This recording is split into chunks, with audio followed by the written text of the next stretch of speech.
Well, most Europeans can see the pivot as part of a long-run process that began with the end of the Cold War and has accelerated with the big shift in economic power in the world.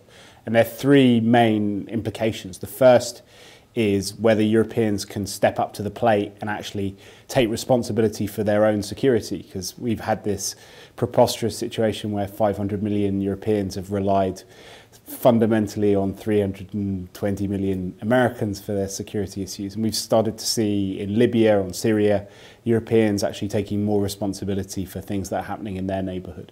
The second question is whether Asian policy within Europe can be stepped up. And I think many European countries are trying to develop their own pivot towards Asia. But it's a question about whether they do that together or whether you have unilateral mercantilist policies being pursued by each of the 27 member states.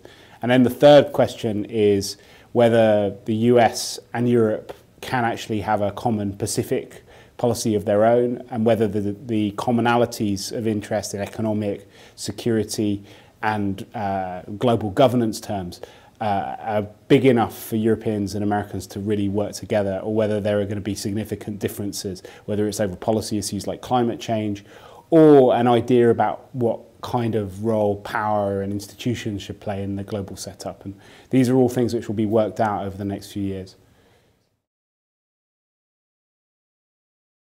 I think there's a lot of tactical cooperation that's possible between Europeans and Chinese on foreign policy issues. You're seeing it dealing with piracy off the Somali coast, but China's a long way from being what Bob Zoellick called a responsible stakeholder on global issues. I mean, the tendency for the Chinese is to free ride as far as possible on different issues and to defend Chinese interests unilaterally rather than to work with others.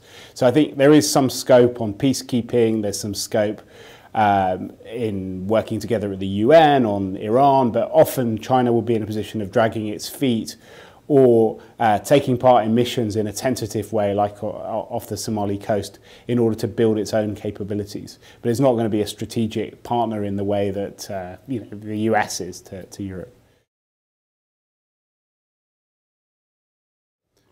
I'm not sure the next century is going to be a Pacific century. It's clear that the economic centre of gravity is shifting towards China and India and other emerging powers. And on the back of that, political power is also shifting, and also soft power, the ability to define what matters in the world. But Europe still represents the biggest single market in the world. It spends almost twice as much as all of the BRICS combined on defence policy.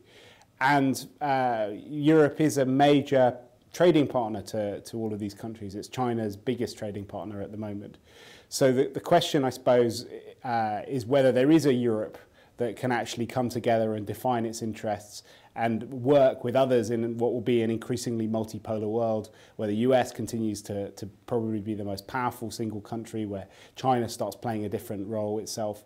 And that depends much more on internal dynamics within the EU, the ability of Europeans to reform their economies and to cooperate on foreign policy issues, than it does on events outside of Europe.